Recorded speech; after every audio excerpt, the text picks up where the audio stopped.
Welcome to the Chaotic Wholesome Talk Show. I am Kay, one of your hosts. As you can see, whole new overlays. We have a brand new bot that is apparently not working. Sound redemptions are broken. Captions are working. My mic is, behaving and not behaving. So thank you for the heads up and for bearing with us. Clint, thank you. I promise we're not normal. Well, we are often normally this disorganized. So I'm not gonna tell that lie. But I set a bunch of stuff up. It works on the other overlay, not this one. Also, for this one, we are trying out something new that most of you here probably don't even know, but we are also, hopefully, live on TikTok.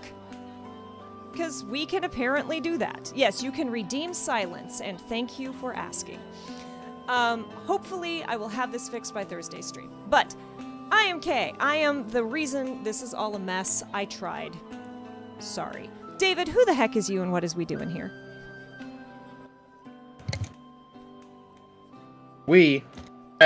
Hi. Can you hear me now? Good. Hi, I'm David. Welcome to the Chaotic Wholesome Presents the Table Talk Show, where every week we talk about TTRPG stuff, how to be a better player, how to be a better GM, how to be a better person, how to get cool gaming tables, all with a focus on intersectionality and inclusivity so everyone can have a good time. And we are here with a very special guest today, and I'm so excited to have him on. Clint, who are you, and what do you do? I am Clint Black, and I am the Savage Worlds rules guru for Pinnacle Entertainment Group for the Savage Worlds role-playing game, and I am also co-owner of Carolina Game Table. So, I feel like we all need more gaming tables in our life. I technically don't have one. Yet. But, someday I will live in an apartment where I can fix that.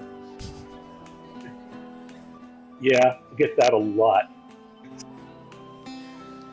And, so, as most of you hanging out in chat know, David and I are very, very passionate about charities. We have spent a lot of our time and effort focusing on charity games and fundraising via charities. Had a very good time making fun of Elon Musk in D&D 5e for 3 hours raising money for charity. Yes, we sent everyone on a Christmas quest to the Edison Emerald mines where they had to go fight Melon Tusk. Yep. And a giant blue bird swooped down and attacked him. It was it was a good time. I enjoyed it. Yeah. Feels like the glass onion of RPGs, and I am here for it.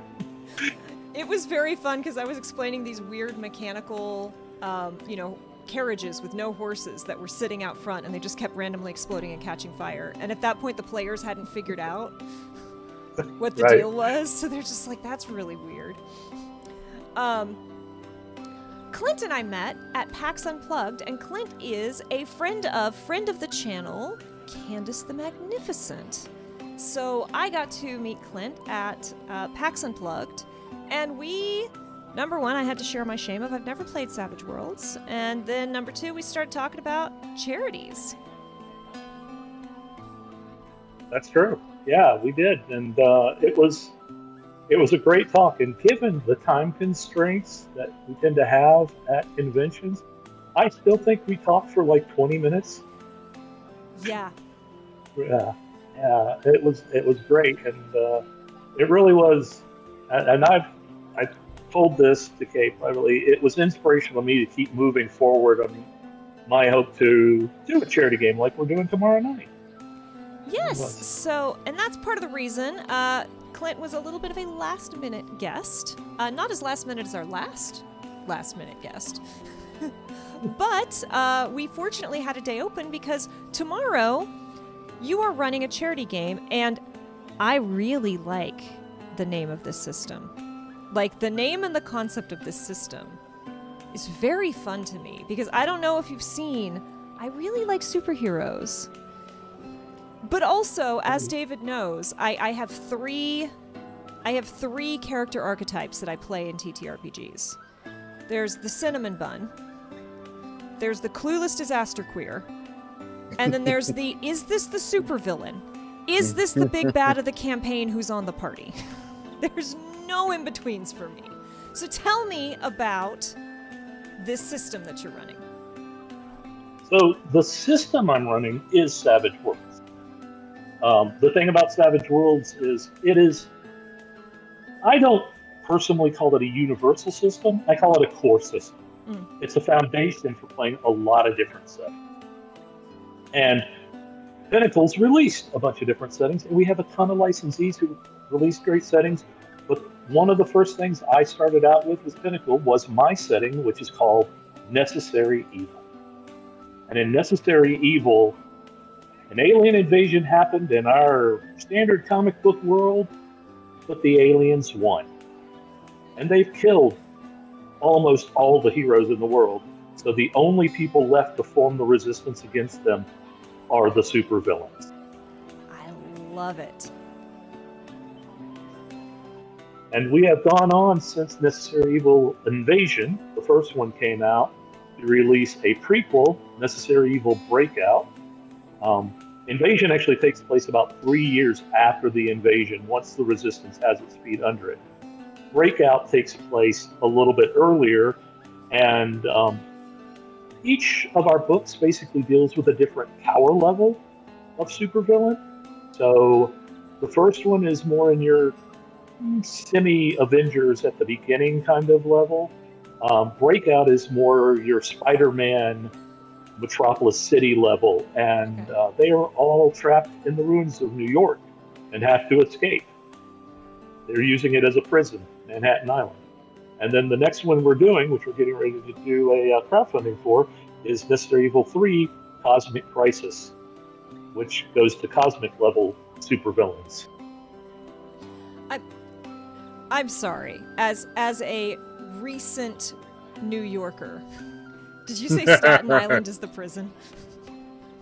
Manhattan Island. Manhattan. Okay, well, also Staten Island would have been a little bit more funny, but that's yeah. I actually think Staten Island is where the main alien location is for watching the prison. Okay. I recall from Breakout, but no, they've all the bridges are down, and they've put an energy field around the entire thing. And essentially, if you're familiar with the comic series like Batman No Man's Land, it's a bit like that, where everybody's carved out their own sections of the city. And I've seen Escape from New York. Yeah. Oh, there's a lot of Escape from New York. Yeah. As a person who lived at 34th and Park for 2 years, like, yeah, that's a very fun setting. It's a very fun idea. And the great thing was, we actually got to use a lot of real locations in New York. As a matter of fact, the base of operations we have for our supervillains is a real building in New York that you can go on like Google Earth and go see. That's very fun. David, did you have any follow-up questions? I know you came excited and prepared. Yeah. So you are running a fundraiser. Now, is right. the fundraiser tied to the game tomorrow? It is, yes. So we've already started a Facebook page, and we're connected with the MS Society, which is the charity that we're helping out here and working towards. We have a Facebook page. We have a page on their site. But then the MS Society is actually very well connected for streaming. They provide a lot of support for people that stream to, raise funds. And our game tomorrow, we're going to do some direct interaction, which is one of the things I talked to Kay about at PAX Unplugged, is that I really think stream games benefit when the viewers can directly interact with the game itself. I love to see that interaction where people in chat can see the effect that they have. So Savage Worlds itself has a meta mechanic we already have that exists. It's called bennies, or benefits, and players start with a limited amount. Usually the GM gives them to the players for playing up like their hindrances negative aspects, just good role playing, bringing snacks to the table, whatever you want to, actually reward your players for doing. Good behavior. And but tomorrow, nope, they're on their own. The only way they're going to get them are from the viewers donating, or there is a mechanic in the game certain times where they may look out and get an additional penny. It might help them out. But we're going to let chat donate to give them bennies.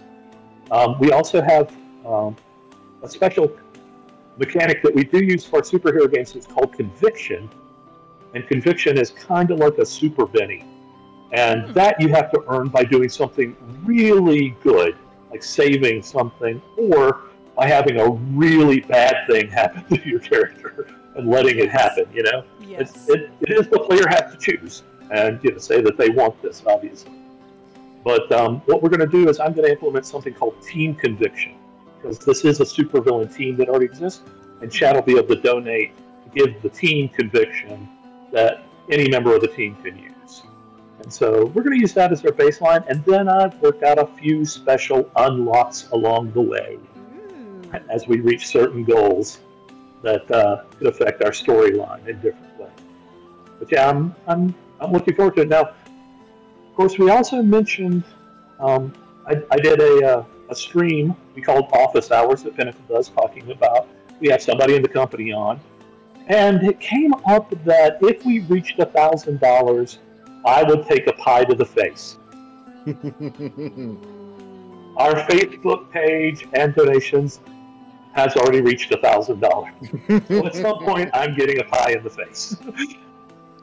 As a matter of fact, that money has already unlocked several things that will help out the players in the game, and I will mention those at the beginning of the game tomorrow. That means so they're going to have some advantages.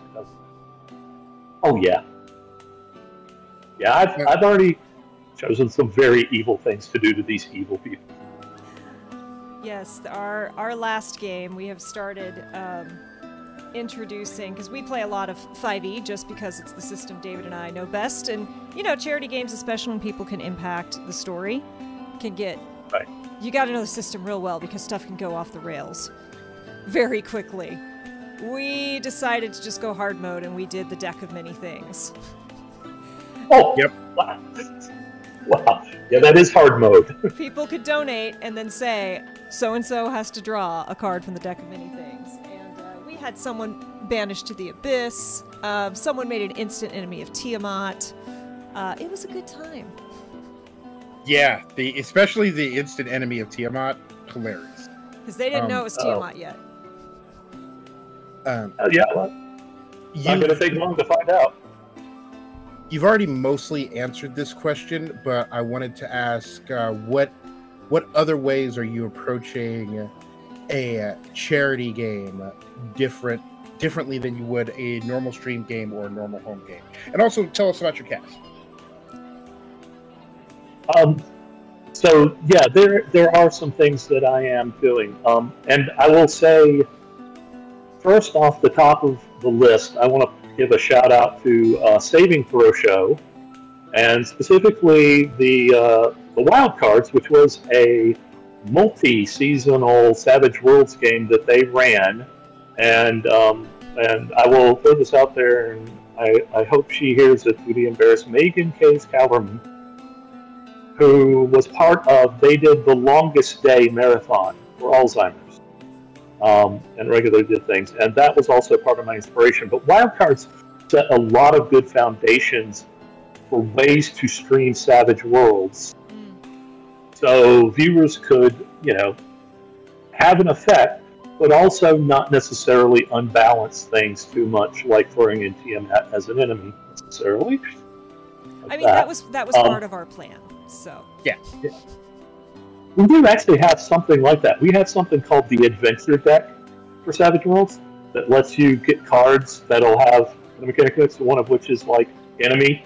Choose somebody as your enemy, and now neither of you can like reduce damage when you fight each other. The thing, yeah, it's right.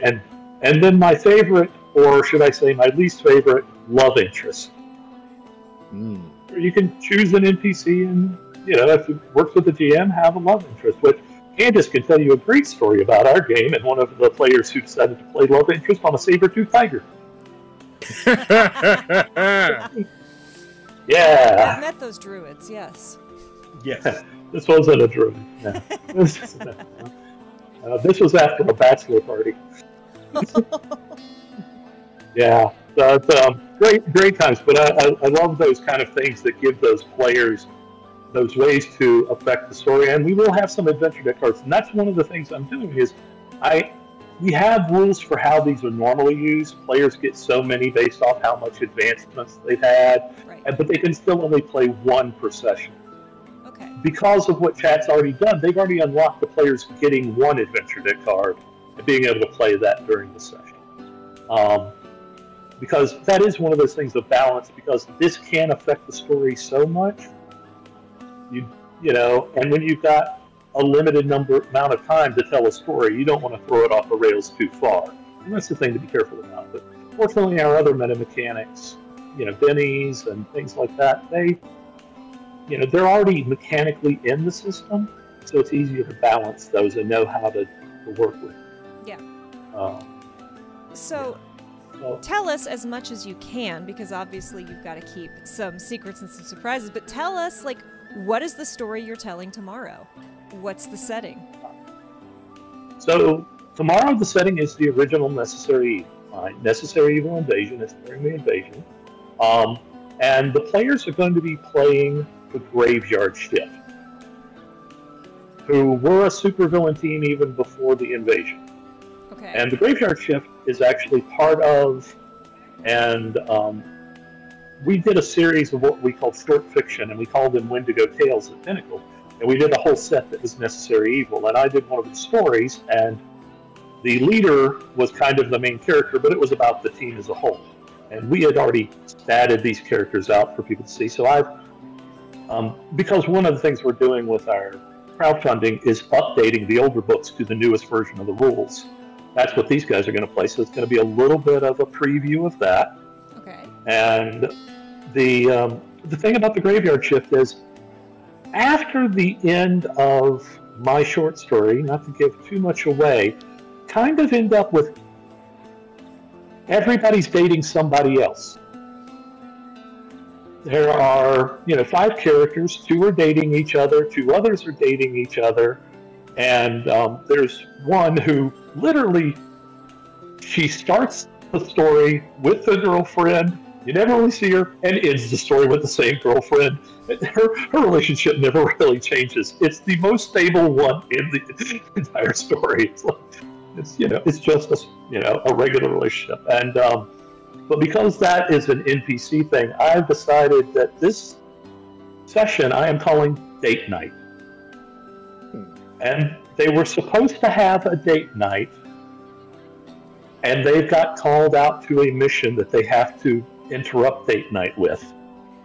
So our supervillains, who are Iron Skull, who will be played by Christian Serrano, who has been host of Manifest Zone podcast and Eberron podcast. Mm-hmm. He's also the creator of Eberron for Savage Worlds, which released this past month. And Jennifer Sutcliffe, who's also is his fiance at this time. That was one of the things I went for. Is I wanted, because I understood that this was going to be characters who were in relationships, I wanted to go to players who had relationships, because we've had a short period of time to pull this together, and I didn't want to put anybody in an uncomfortable situation, definitely. Yes. And everybody was more than willing to step on board for this. So she will be playing Ghost Witch, then we have Diana Restrepo and Adam Kahn, who have been on the DAT Network. They've done a lot of Pathfinder actual plays, things like that. They do a bunch of different live streaming, and they've done Savage Worlds things. Megan Cave Kellerman has a series that she calls Harbingers, and it's actually 3 seasons that are feel like very different settings, that has a big twist when you get to the end of the 3rd one deal. And Diana and Adam play on that. So that was another thing. Because we're going into the superpower rules, which were more advanced, I also wanted players who were familiar with Savage Worlds, at least the core system. So I'm not throwing them in the deep end of the pool completely. But yeah, they're going to be playing Deadeye, who is an archer, and then she is playing Slash, who effectively is kind of like the scientific version of a werecat.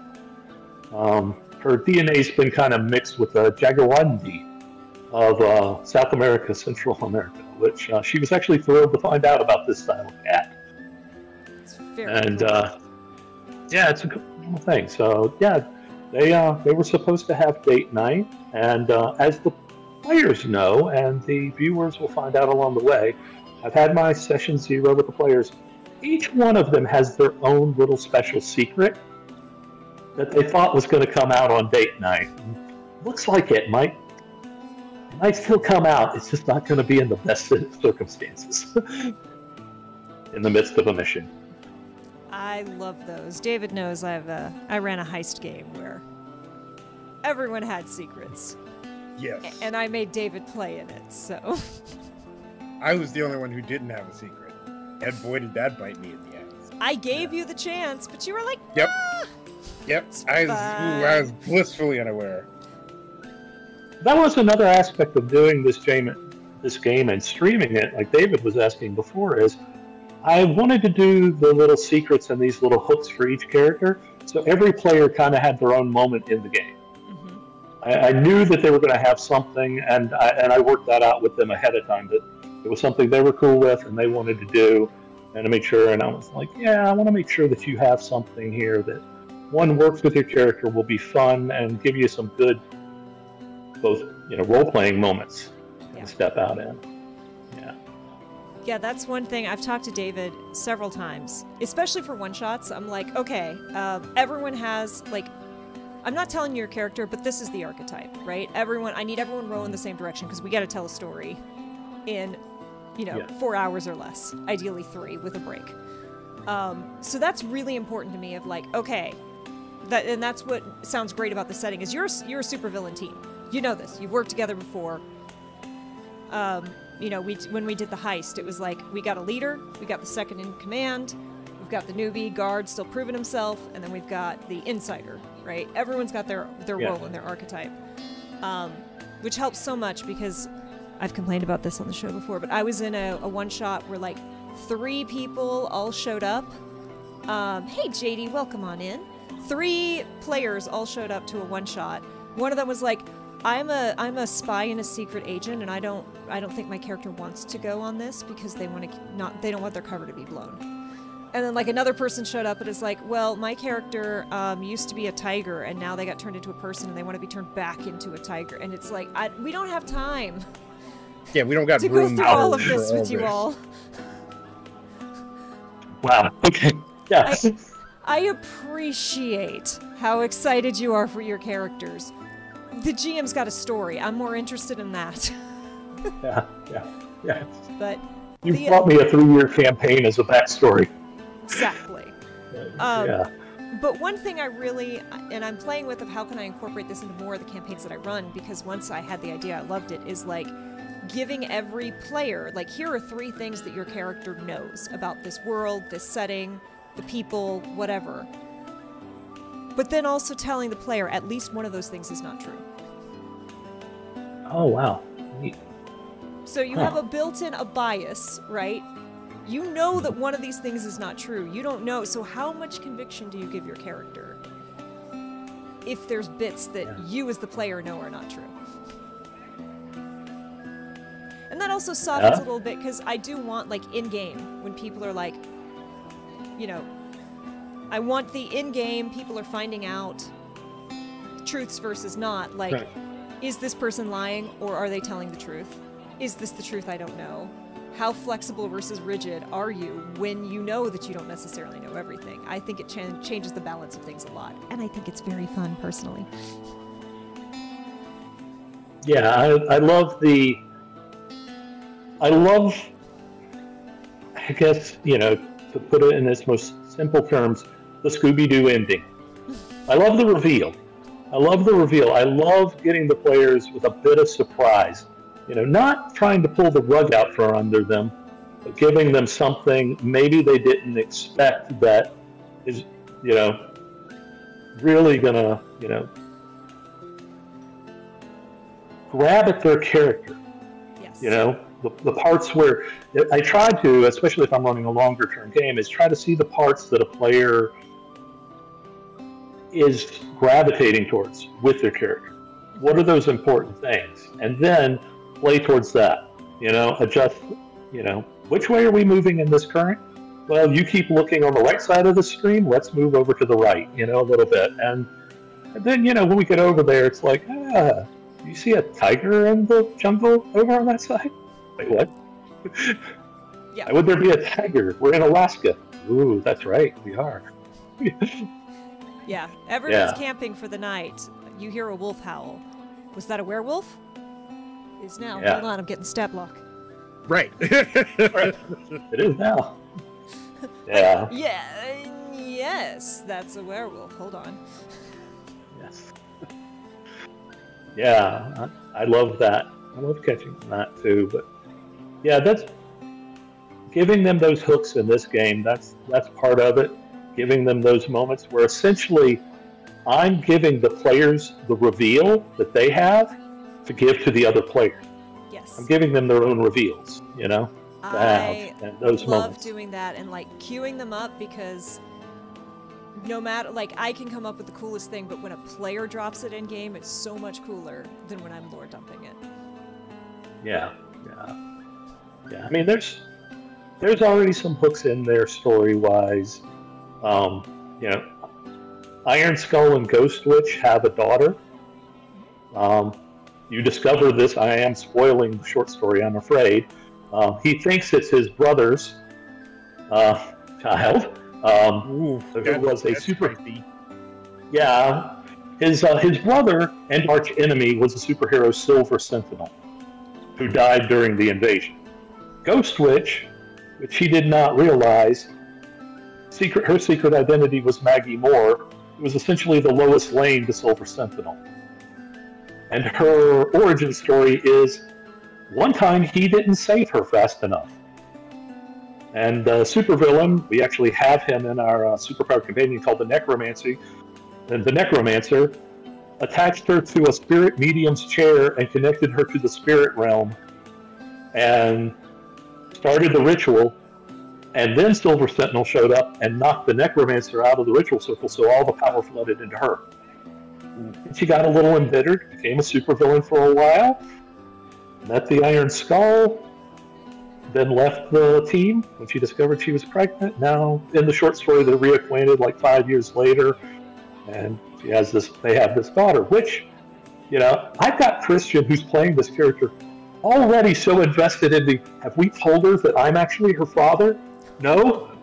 What do I do? How do I deal with this? He is so caught up in this little girl now. It's amazing. And I'm like, well, from the story, and it's thing of, Iron Skull has gone to a great length to make sure that she is safe during the invasion. So we have hindrances in our system, like you could take the pendant, like you have somebody that gets in trouble or whatever. Neither of those characters have that. So essentially, it's a choice of, no, she doesn't get in trouble per se, so to speak, and she's good at keeping secrets. She's not going to ruin things for you and, family. But yes, that is also part of the hook of our storyline. One of the reasons they had to go on this mission is they are going undercover at Iron Skull's old home, his brother's house, the family house in the town, and they're the ones who know what it's like inside. So he's being thrown back into all of these memories and everything, and and also dealing with the fact that he was an archenemy with his brother, but now his brother was killed by these guys. How does he feel about it? Yeah. So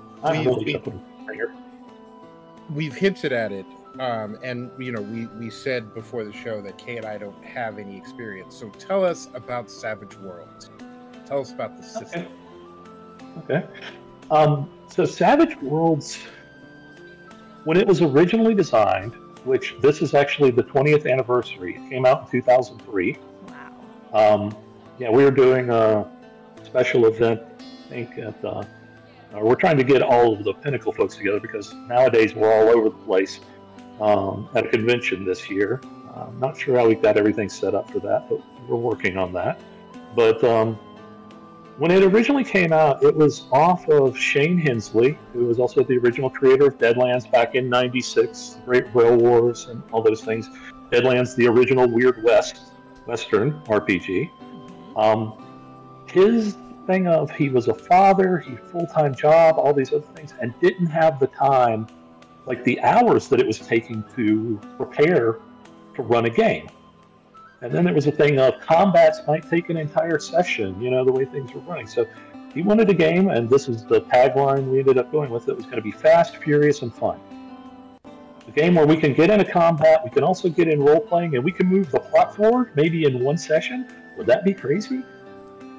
And as we've gone along, we've been refining the system. And 3 years ago, we came out with the newest version, which is the Savage Worlds Adventure Edition, or as we call it, Suede. And by the time we've gotten to Suede, we've gotten to the point of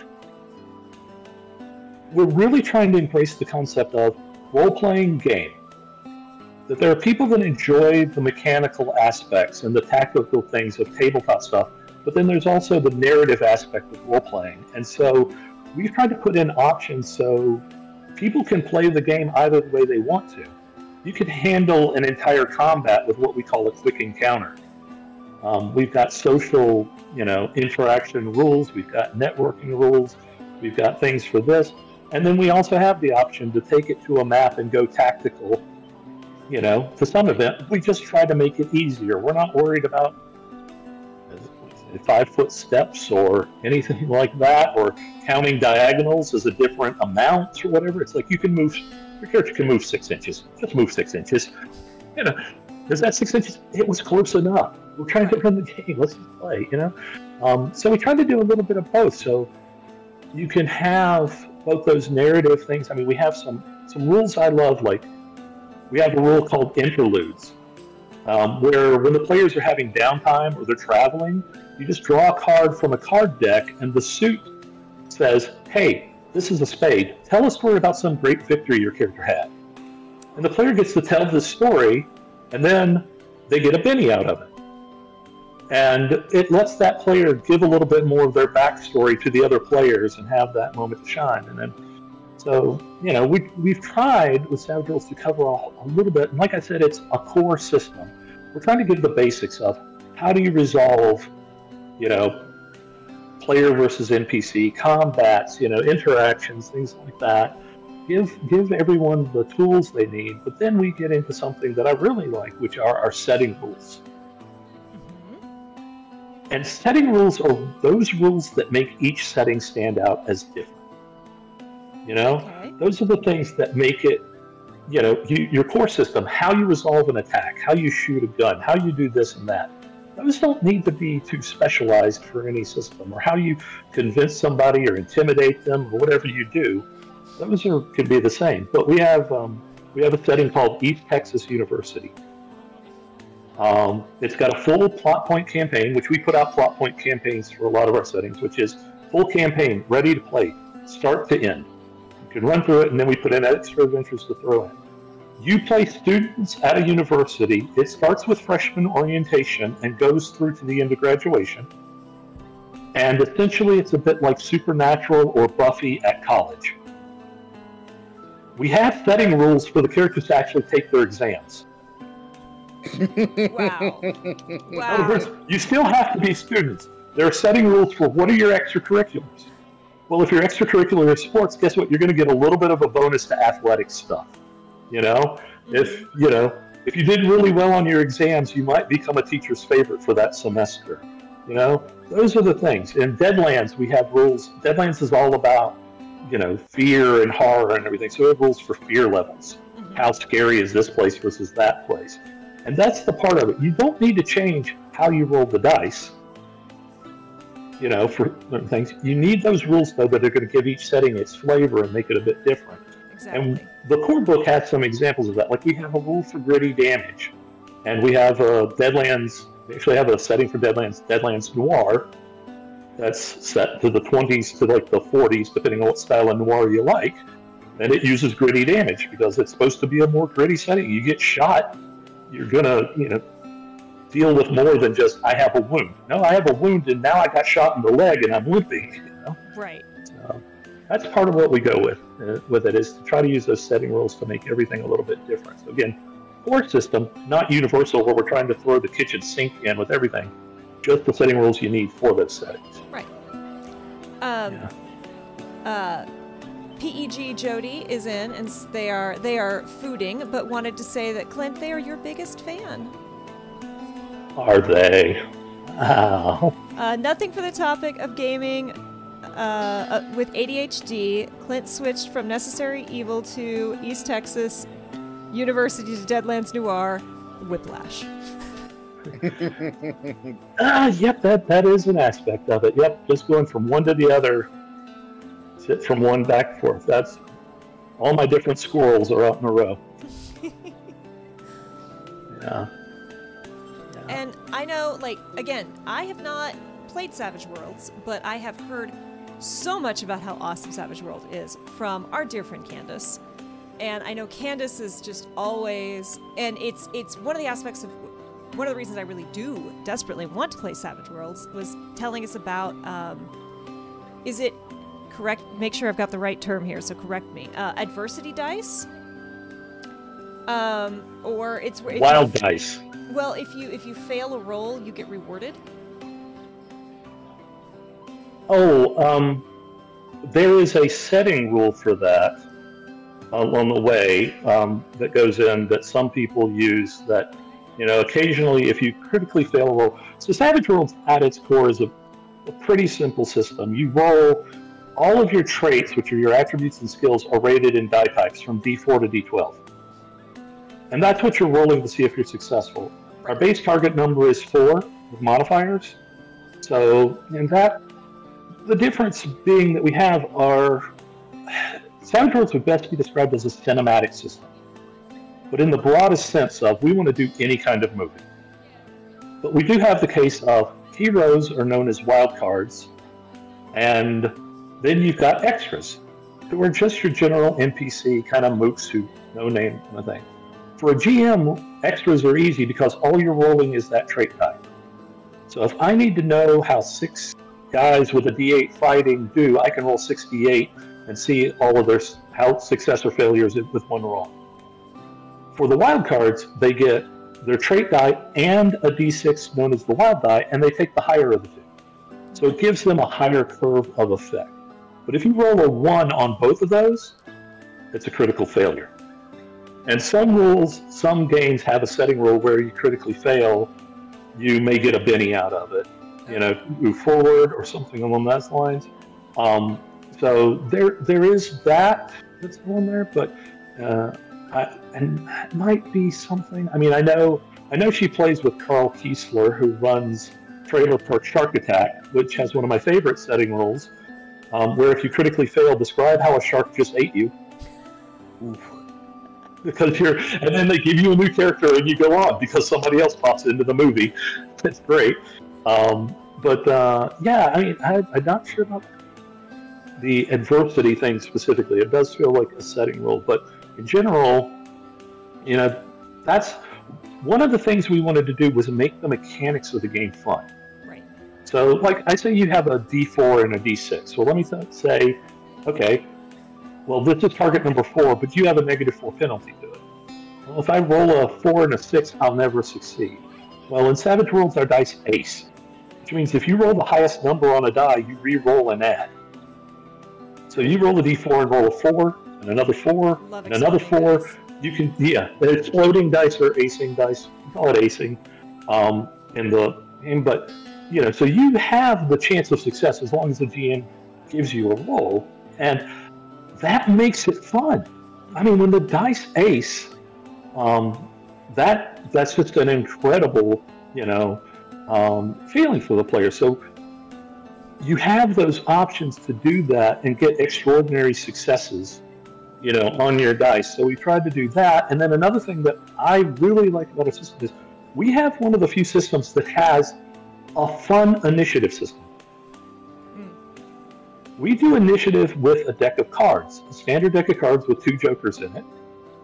And for a GM, it's great because you deal out cards to the players and you can instantly see when everybody goes and you never have a tie. Because it's by ace to deuce and then by suit. Using standard things of spades, hearts, diamonds, clubs, and you count down from there. But if someone gets the joker, they can go whenever they want, including automatically interrupting anyone else, and they get +2 to all their actions and damage rolls for that round. So it's an exciting way that when the joker comes up, which is also your cue to let's reshuffle, so there's always jokers in the deck, that suddenly the joker comes up. Also, when I was talking about a mechanic for players to get bennies, when the joker comes up, if a player gets it, all the players get a benny. Nice. So it's a fun thing of, I've seen what we call players chase the joker. Yeah. They're going after that to get that. But it makes it a lot of fun, and that comes up. And of course, that works both ways. If the GM gets the joker, players are in he trouble. gets a benny. Yeah. And his bad guys can go. So it can really change, the nature of a combat fairly quickly. Right. Or a dramatic task. We also use cards for our dramatic task, like if the players have to defuse a bomb while they're on a sinking boat. Something like that. Anything timed, yes. Yeah. Rex Verde says, I saw the Deadland/Deadwood game that Critical Role did and was very impressed with the system. And Jody said, that was a lot of fun, having the bartender give advice and taking a shot to get the Benny. We're setting rules for that particular show. Yeah. Critical Role did Undeadwood, and it was fantastic. If you haven't seen it, go back, watch the VOD on that, because they just did a fantastic job. And it's Deadlands, but it's Deadlands with their own twist, which, you get hardcore fans that are like, it's like the hardcore fans who say, a druid can't turn into an owlbear. Yeah, but it made for a great movie, guys. Yes. It's like, this was their version of Deadlands, and I think Brian had a really cool idea for how he ran it and did it with the characters, and it was so much fun. It's also ridiculously fun because Travis is huge. This man is, 6'4"? He's giant, and he's scared of everything, and anytime he has to play in horror, I'm so happy. It's so happy to watch him just be at the table and be like, keeping it cool, but you just see him looking at everyone else like, am I the only one freaking out? Is everyone else okay? Is it just me? When can I show it? Yeah.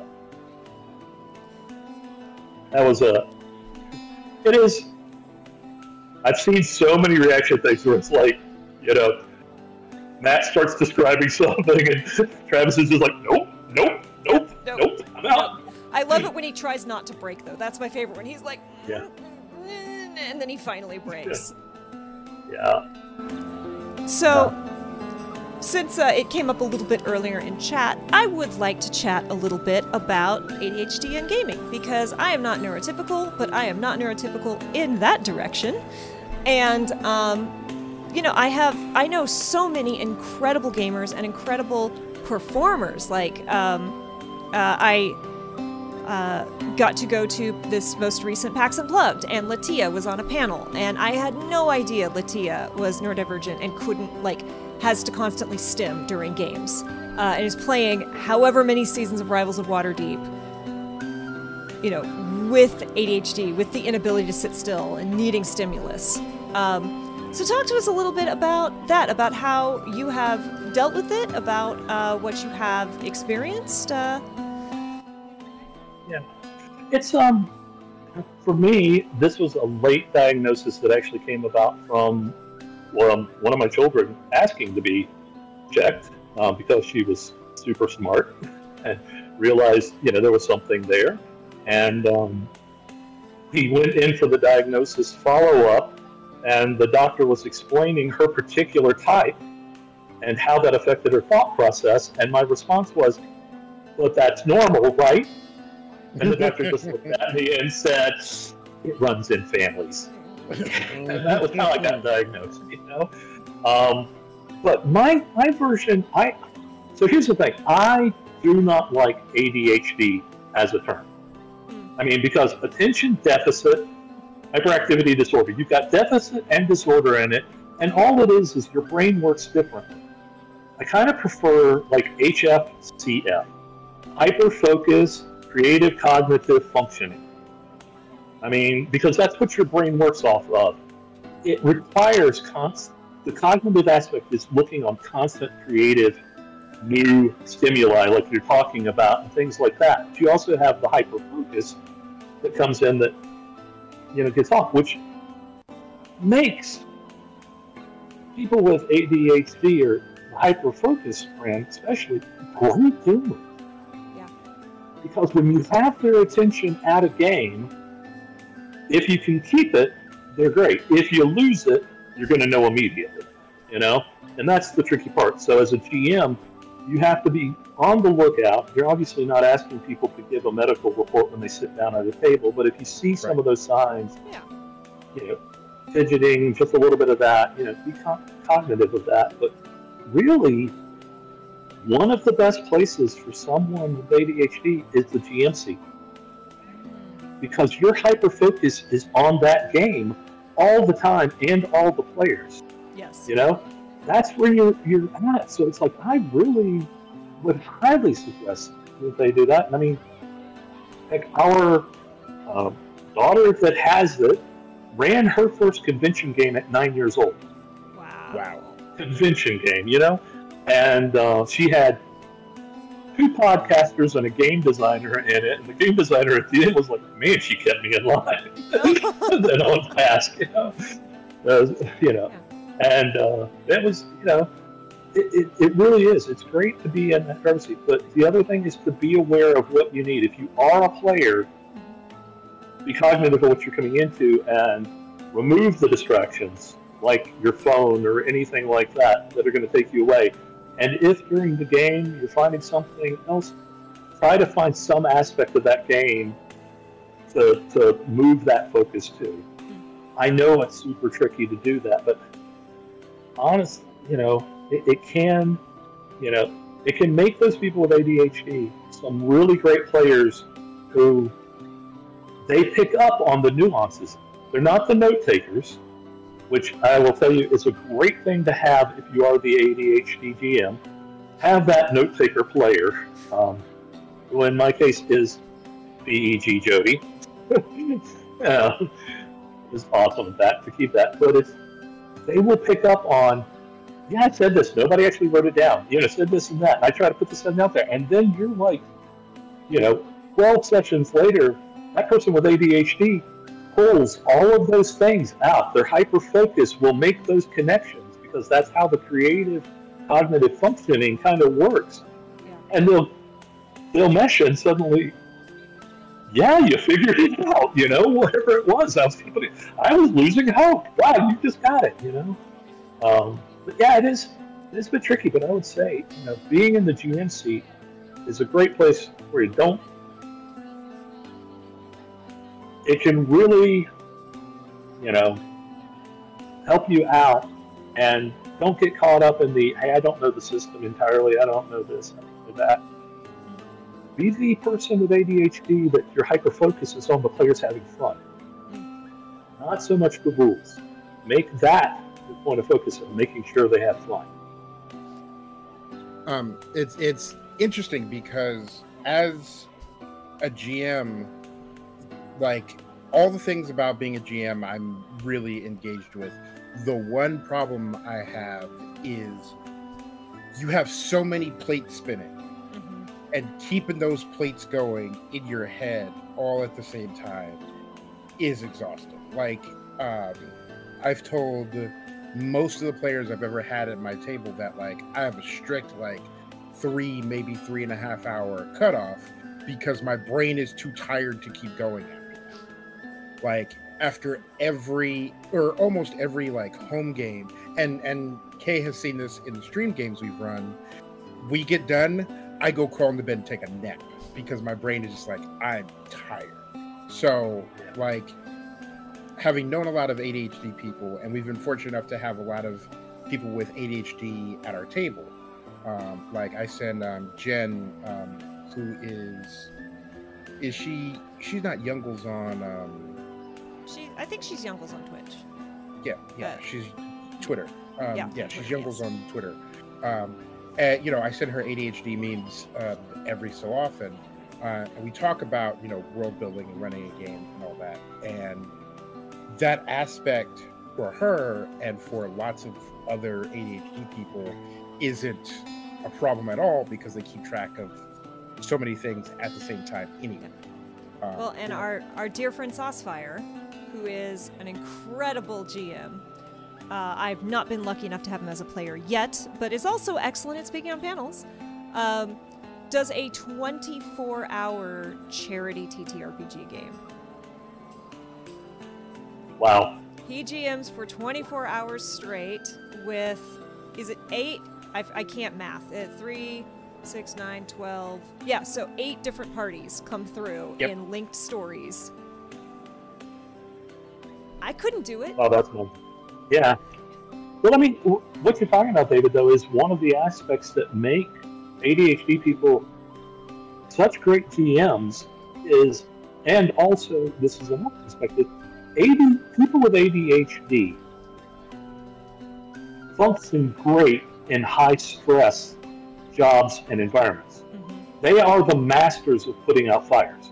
Because when your adrenaline kicks in, that is the same equivalent as taking your meds. So if you put them in a situation where they have to juggle, and they're getting like things from players as a GM, that it's like, I have to react and come up with something, their brain is working at maximum. You're actually asking them to do what they're so good at, is give them, I'm going to throw something at you out of the blue, and you've got to react and come up with something, you know, right then and there. Which is why you really need that note taker, because you will come up with stuff off the top of your head, and it's like, what did I say? And it's like, you said that wolf we heard was a were-tiger.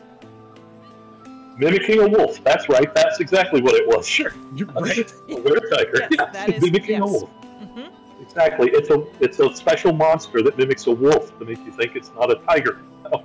but I mean, you come up with it, and that does make it great. Now, on the flip side, I have the reverse problem you have. After a game, I can't wind down for 2 hours. That's me. I'm like, and it was really bad for a while because we ran a horror game that ended at like 11 p.m. my time. Mm-hmm. He's 3 hours behind me, and he immediately goes to sleep, and I'm like, I gotta talk to someone, because number 1, horror, and number 2, like, we did it, and I had the most incredible table, like Candace, Urban Bohemian, Carrie, and Piper, and I was just like, oh, it was so good, it was better than I thought, no one to talk to, and then I'm up for like hour and a half, 2 hours, and then I crash hard, and then I'm like, all the adrenaline leaves, and I'm like, night. Yep.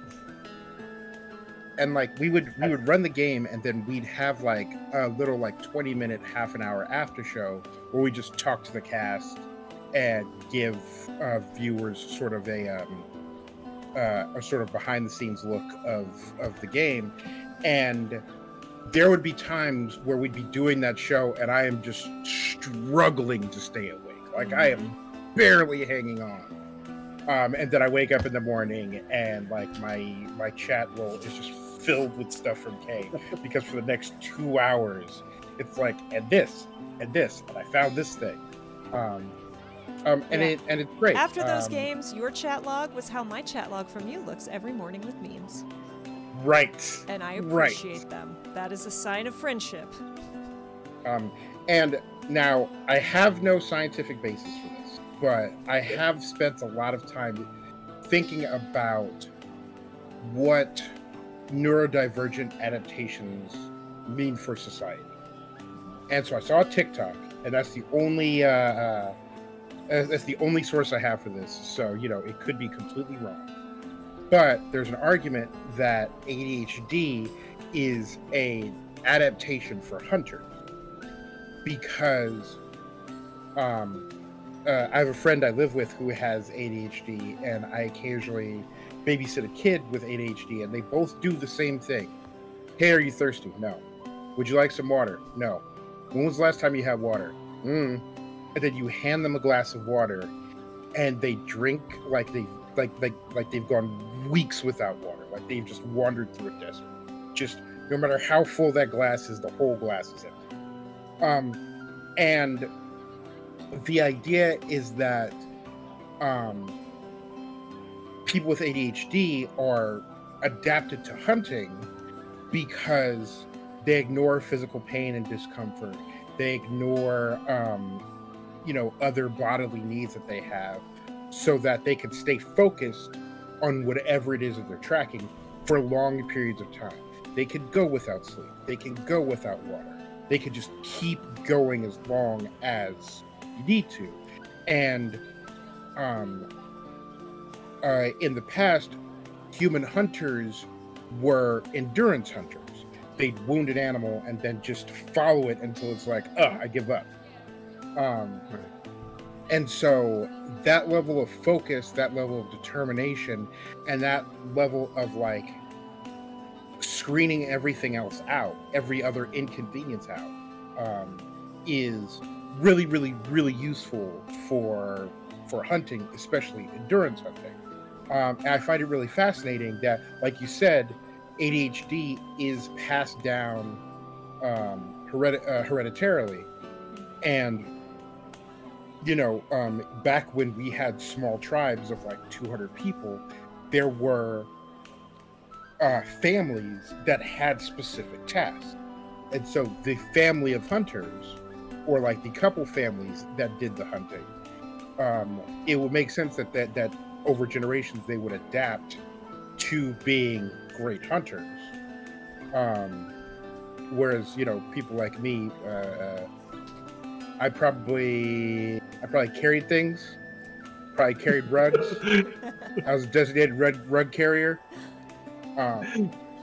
Rugs were big, man. Rugs were important. Don't discount them. I've heard something very similar, not just the hunting, but one of the things that I heard about ADHD was we don't realize in our modern society how important, which is interesting given that we've grown up playing Dungeons and Dragons and fantasy games, the night watch person was. Somebody that had to be on watch and active, and basically was put into a high stress situation that everybody's lives depended on being sure some nocturnal predator, because humans weren't nocturnal, but that you were prepared for that and could keep something away or wake everybody else up if something, because that was, one of the things that kept us alive was being able to work together. But you had to have somebody that was up to wake other people up. And they mentioned that it was essentially that thing of, no, they're going to be focused on that job all night long. And like you said, ignore discomfort, it's like, not go to the bathroom, it's like, and, I hate to bring it up as part of ADHD, but how many times I'm working, how long has it been? I gotta go. Yep. And I mean, or Jody can probably give you a litany of this week of how many times it's 3:00 in the afternoon, and I'm like, did I eat lunch? Yep. And I just go right through it because working on stuff, and so both of those have similar aspects, and I think part of that is also not just adapting to that, but the people that were good in those roles and had those adaptations already are going to end up being the ones that are essentially, because families, especially early on, work like this, of being brought into those families, Jody says, Clint does all our shopping because I find it so tedious. He min-maxes the heck out of every deal, and I guess that's modern day hunting. You might be right. Yes, it does. I also wanted how to many say, times I've gone. I also wanted to say thank you also for talking about like late in life diagnoses, because it was during the pandemic that I finally went, hey David, like I really don't like home diagnoses, but like the more I'm looking into like bipolar manic depression, the more it's like matching me. And David's like, I am getting out of bed and going to an actual keyboard to type this at you. For all the years I have known you, I thought you were just taking advantage of your manic streaks. And it was like, I don't have racing thoughts. I just think I change gears very quickly. And people are like, that is not normal. That is not how most people. So those late in life diagnoses can be shocking and surprising and confusing. And I appreciate, when we can talk about these things in safe and healthy ways, because we as a society are getting better about it, but there's still a lot of weird taboo reactions to mental health and being non-neurotypical. Yeah, and one of my reasons for doing this thing and being open about it is because I don't want my kids growing up in that kind of a world. I want to be, and I mean, another thing I will say is, you can change as you get older. I mean, I've had, and physical changes that adjust your, how your mind works, and you need to follow up with that. I mean, thankfully, I had Jody with me to say, "You're not you. Let's go to the doctor and do this." But even following up after the fact, I mean, you talk about late in life diagnoses. I mean, I've used several medications to try to see what works, and I'm actually now set up to go back and have a new screening and a different screening to try to narrow down specifically, like, is this? Is there anything else aspect? And not necessarily that I want to fix it, because as Jody says, there are advantages. I mean, it is. It's not wrong. It's just a different way of thinking. But if I know how to deal with how that way of thinking makes my life harder, in certain ways, and how to adjust for it, or make it easier for the people that have to live with me, then I want to do that. So yeah, I mean, I'm already scheduled for a follow-up this next month, actually, to go back in, do some testing, and get double checked. And you really should, follow up on all these things. Get yourself checked out. And I mean, it's never too late to learn something about yourself. Yeah. Rex Verde says, I got diagnosed with ADHD at 50. Save yourself time and get it checked out. And I will agree. Like, I am not currently, I don't take medication for my manic depression, but also I am very aware. There are times I had a really bad time at the end of this past month, and I was like, I am spiraling, and I am aware that that my brain chemicals are making everything terrible right now. And that doesn't mean that I'm not going to feel terrible. You can't just stop being depressed, right? You can't just think happy thoughts. But being aware that this is how my brain is reacting to this situation. This is why I feel this. And I know it will get better because I know what this is. I don't feel like this permanently is such a big relief. Even if you don't take medication. And there are a lot of things you should take medication for. But again, just understanding this is how my brain chemicals work can help you so incredibly much. And yes, JD says, I do really think that some companies are starting to realize that neurodivergent people have superpowers and can be amazing fit for specific roles. Part of the reason I am so good as a community manager is I have massive anxiety. And I am forever worried about who am I going to offend, who's not going to have a bad time, who's going to complain about what. And so I come in with plan A through Z23 of, okay, here's all the things that could go wrong and the different ways we can handle them, when no one else has even thought about what could go wrong. So, yes, not being neurotypical doesn't mean you're broken. It means you have a superpower and can anticipate or do things in ways that neurotypical people cannot. Right. Also, if you have the spicy sads, go talk to someone. Unfortunately, in this country, we have a shortage of not only healthcare professionals at every level, but also mental health care professionals. But find yourself a friend, find yourself a David, write a bunch of messages, angsty post on social media, do what you got to do.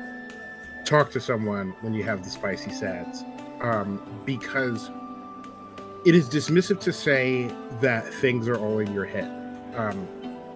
But someone once described anxiety to me, and I have anxiety, as the Jaws theme on a loop when there's no shark in the water.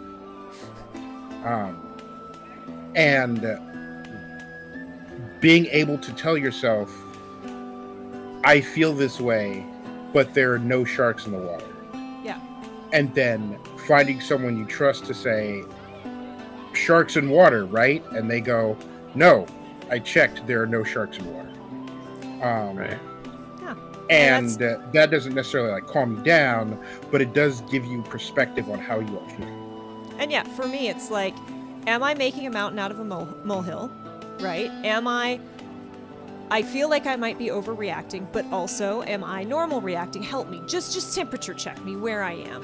Where am I? Can help where I am. Wow, it is only Tuesday, y'all, and I am already verbal flubbing this hard. And as someone... We had a thing where we call it kind of those low moments being in a well. When you get down in the well, and it's not, necessarily, you can't just get yourself out of it. There will come a time when, you won't be in the well, but you're not. But as kind of David says, there's a big difference from being in the bottom of the well alone and being in the bottom of the well and talking to somebody that's up top saying, I'm here for you when you're ready. I'm here for you now. I can't, there's no rope to throw down to you in this particular case, but I'll sit here with you and we'll talk. I'll let you know you're not there alone. And yet, tell you, the sun is still out up here. Yeah. The sun is still out up here. And another important thing that I don't think people talk about enough is definitely don't like set yourself on fire to keep others warm, but it is important that we do our best to hold space for when people need it.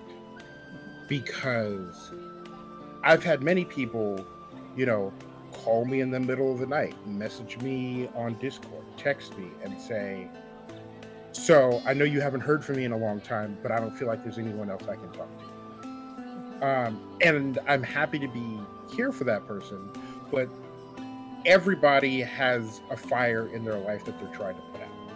We all have disasters that are going on. And if you can, make space for other people and the emergencies that they have, even if it's just they need someone to spend time with. Yeah. And so it's important that, we mention and reinforce that while it is important for us to seek help for the problems we can't tackle alone, we also need to help other people tackle the problems that they can't tackle. Yeah. Rat 13 says, it's all in your head. No kidding, that's the problem. Just because it's in your head doesn't mean it's not real. That's what the drill and ice pick are. No. No, David, no. That's panning. We're bringing it back. Right. Right. Yeah. And as someone in a server that I'm in, someone was having, some mental health challenges and was kind of seeking some advice. And someone said the most beautiful thing that I have read in a very long time. And they said, don't be afraid to, don't be ashamed to get help, because if your leg was hurt, if your leg was injured, you'd go to a doctor. And if you are not okay, it's okay to go to the doctor. Even if it's like the inside of your head being hurt doesn't make it any more shameful than I've got a broken leg, I need someone to help me get better. Yeah. And I mean, everything's interconnected. I mean, I basically have an imbalance that I have to take medication for that came up, in my 40s and, wasn't repaired. And I mean, that's because your body changes all the dang time. But yes, there will be certain times when you'll have some things that your body just goes, you know what, I decided to stop doing that. So take care of it. And, it's a physical effect that affects your emotional. And I mean, everything will. I mean, if I had a broken leg, I'd be depressed. Right. To some extent, that's going to do that. But, you need to go, get that checked out. And to bring it back a little bit, I think one of the amazing things for me, and I'll wait till David gets back in with us here. One of the amazing things for me is how all of the somewhat negative things that affect us in our lives because of these neurodivergent neurodivergent things are assuaged by gaming. Yes. It's like the ADHD person, it gives us something to focus on and create for tabletop gaming and role playing. For the people I play with who also have anxiety issues, it's a way to take your mind off all those other things, and for a brief period of time, a few hours, you're outside of that world. You're away from it for a while, and it's certainly not a cure or anything like that, but it is something of this lets me switch my mind to something else for a little while, and that makes it a little bit easier sometimes. And if you are fortunate enough, because not everyone is in the position that they can have a therapist, but there is a magical combination of therapy and TTRPG. When you have both of those going, ooh, it feels so good. I mean, so bad. And then it feels so good. And then you go back to therapy and it feels really bad. But then it feels much better after. I love hate therapy, y'all. Go to therapy. It's great. Also, therapy is terrible. And I can't wait to get back in it.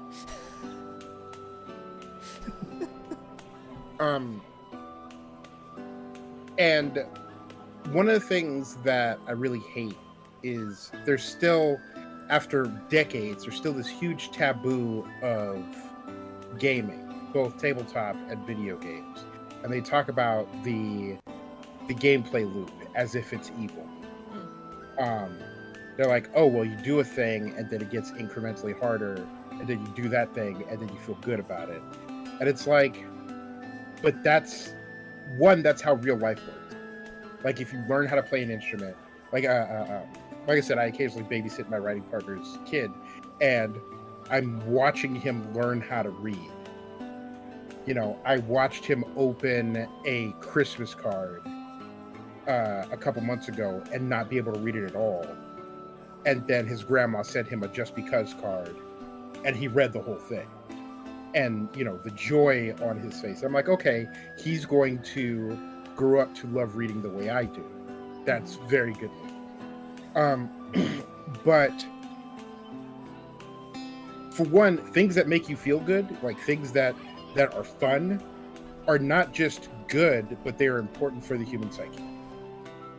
Like, and this argument has been made tirelessly that the same people who say, oh, you sat down and played a video game for 4 hours, are also the people responsible for, Webster Dictionary adding the term binge watching. But understanding the gameplay loops that speak to you, and that you engage with, can teach you a lot about yourself. One of the important things that I learned from Kay, especially early on in our relationship, is the different types of gamers. Because Kay and I have spent a similar amount of time playing video games. Kay has spent more time playing Pokemon games than I have spent playing any other game. And listen, This the is our World of Venn Warcraft diagram. hours. Right. Like, just there's very impossibly small overlap in terms of the games that we play. And if I hadn't played Stardew Valley, there'd be even less of an overlap. Yeah, there would Now, be do I basically have no 500 hours in Stardew Valley? We're not going to talk about that. But very quickly, David, Rex Faraday says, we live and learn through stories, and this is the story we tell, so our minds and emotions are much more deeply engaged. And then followed it up with the most painfully accurate statement I have ever read: therapy is emotional deadlifts. Ooh, yeah, very good for you, but no one likes them. Yeah. No, the only people who likes them are people who like to hurt themselves. But like, one of the things I'm good at is I'm good at teaching myself things. And how I learn and get better at video games is how I figured out how to teach myself things. And what about this gameplay loop versus that gameplay loop that speaks to me versus not speak to me, also tells me a lot about myself. And so, like, gaming can just be more than I'm taking a break from something. It could be more than let me get this hit of dopamine. It could be a way to explore important parts of your brain. Like, every person I know that is bi or gay has a video game character where they're like, and this is how I found out.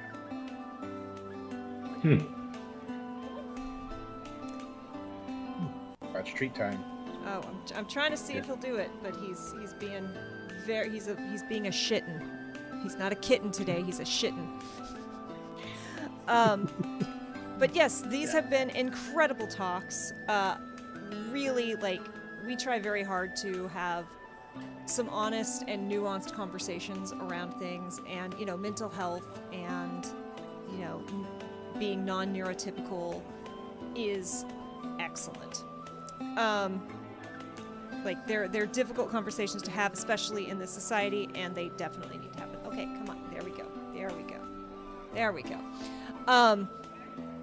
But we are nearing the end of our time, and I want to make sure we definitely focus on, you know, what you have been so awesome to put together. So remind us again, Clint, what are you doing tomorrow, and who does it benefit, and where can we find it? So, tomorrow I am running a game of Necessary Evil, tabletop RPG, for the MS Society and multiple sclerosis. For those who don't know, one of the reasons I chose this is my mother had it. We are coming up on the 11th anniversary of her passing, actually this month, and due to complications from MS. But I've personally seen some of the things that they've supported. One of the things I love about the MS Society is they're not just looking for cures and treatments, but also supporting people that have it.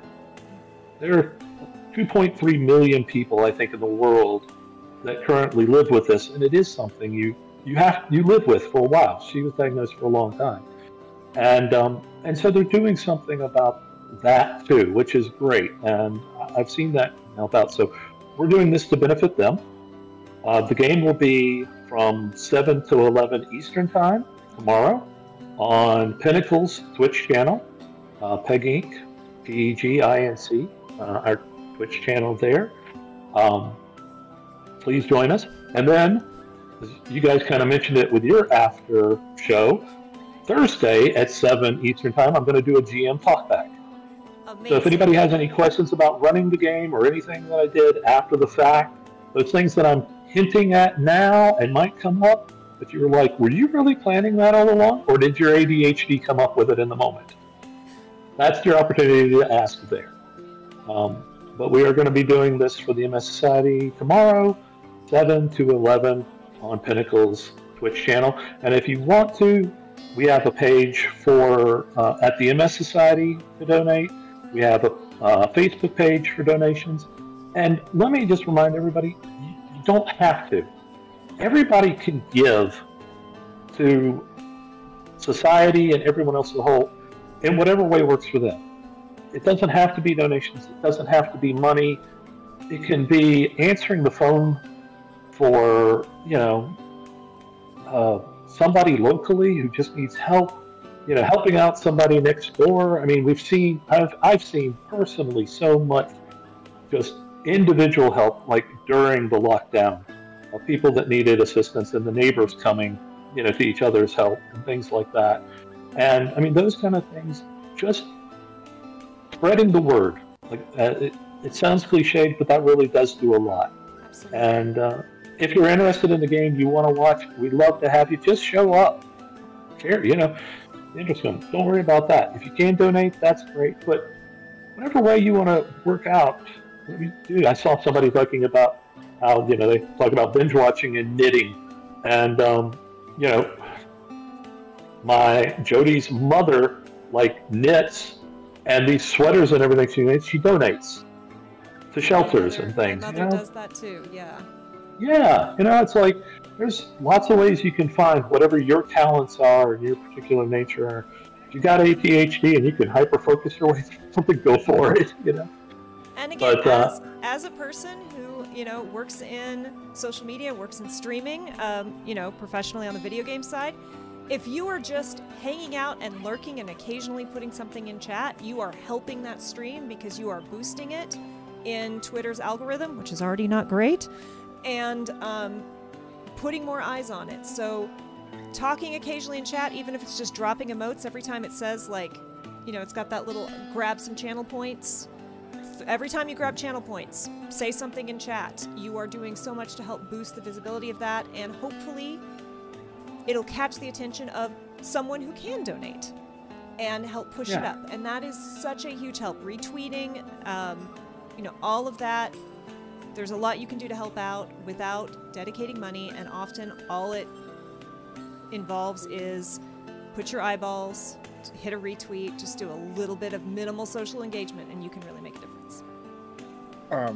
And if you have any qualms, like if you have any like doubts about how just getting the word out matters, remember the Ice Bucket Challenge.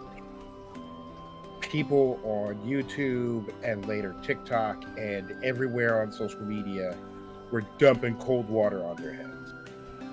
And that expansion of eyes on it generated multiples of additional donations for the cause, and turned out record numbers for like 3 years straight. And even now, after the Ice Bucket Challenge is like not a thing anymore, they're still above the previous average donations, because it's on people's radars now, and people see it and think about it. And I will say, just from a, well, I guess in some way selfish point of view, the more viewers we have, just viewers alone, the more chance there is that we can do this again. It may not be an MS society, because there's a lot of great charities out there. I would love to do something for Alzheimer's too, because there's affected to that. I mean, really, to me, these are kind of reverse sides of the same coins. I mean, MS is one where you lose your body, but you kind of keep your mind. And then Alzheimer's, you're losing the mind while you physically, my grandmother had it and physically got better after her Alzheimer's because her ulcer went away. She stopped worrying. All of her, you know, she stopped having her cares, and so she actually physically got better. You know, while that happened. But I mean, it's something I would love to do as well, because I mean, that is terrible. I never had the opportunity to know her, and I only knew her secondhand through the family business from all these people who said your grandmother was a computer before there were computers. Her mind was so sharp; she knew every piece of paperwork in the company, and I missed out on that. And I'd like to do another one for Alzheimer's, so other kids don't grow up like that. You know, they can know those grandparents and other people, and that opportunity. One that is near and dear to me, because I've lost one. I'm in the process of losing another family member, and it's just terrible. It is. It's horrible. But it is incredible, the power of storytelling, that we can tell stories that you know, make us feel better, give us an escape, help us cope with our own issues, and then at the same time be able to use those stories to raise money and help others. So we are in a very fortunate position to be able to do that. And thank you for dedicating your time and mental energy to, you know, helping out, make the world a little bit of a better place. Well, thank you. So, remind us one more time. Give us a very quick rundown. David, dump those links one more time, as I say, and thank you all. Oh, I need you to do it one more time, because I want to make sure we hammer it in. I'm used to telling David, drop the links and I'm going to talk, and then I fell into an old habit after I told you to talk. All right, tomorrow night, 7 p.m. Eastern Time, 3 p.m. Pacific, for those of you on the wrong coast. I had to get one in, David. I'm sorry. That's fair. That's fair. West Coast, West Coast, West Coast, East Coast. That's right. And it will be on Pinnacle, PEGINC, Peg Inc. Twitch channel, and 7 to 11 we'll be playing Necessary Evil, and nothing else. We're going to have fun. We're going to have a great game. We will also have a little bit of previews of some of the upcoming books and some other things. We may have some preview art that's going to be in the books, because we're redoing art for these reissues of these books we're doing. By the way, this I said this was crowdfunding. This is actually going to be what we call a game changer. Pinnacle has its own crowdfunding system on its site, so we can handle that ourselves without having to go through some of the hoops that Kickstarter makes you go through. And it enables us to kind of get more stuff out to people and do some things we can't normally do. So Jody's kind of been instrumental in that, so I want to give a shout out to her for helping make that happen. But yeah, tomorrow, Wednesday, April 19th, and just because I want to pull some heartstrings some more, for those who don't know, tomorrow is my birthday. Well, happy birthday. Oh, happy early birthday. Thank you so much for coming on, for sharing so many personal stories and so much about yourself. I'm excited to check out the show tomorrow. Y'all, I am Kay. I am one of your co-hosts here. And thank you all for hanging out. Those of you who are watching on TikTok, thank you. Next stream, we will have captions and more things available. This was an experiment to see if it would even behave, and it seems like it did, and I'm really excited to check after.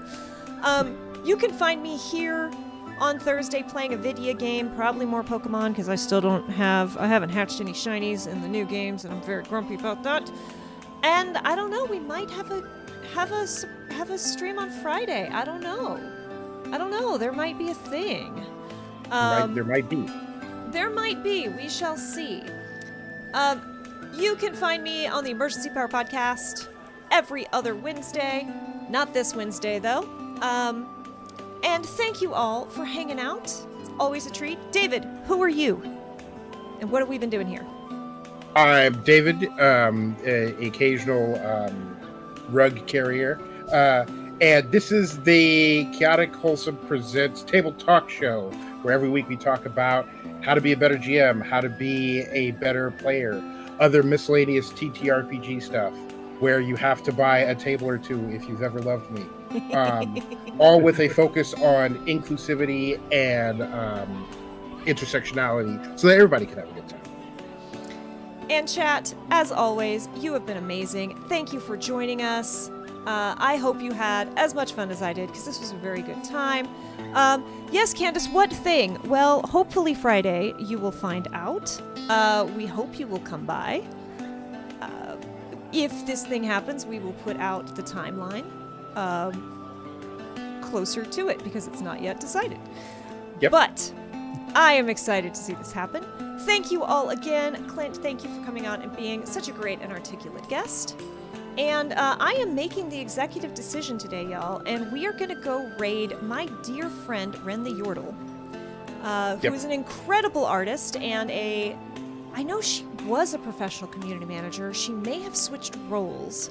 But either way, she is drawing her original character, Rin, who is very League of Legends inspired, a Yordle, as you might have guessed. So let's go watch some art with a really fun and nice person.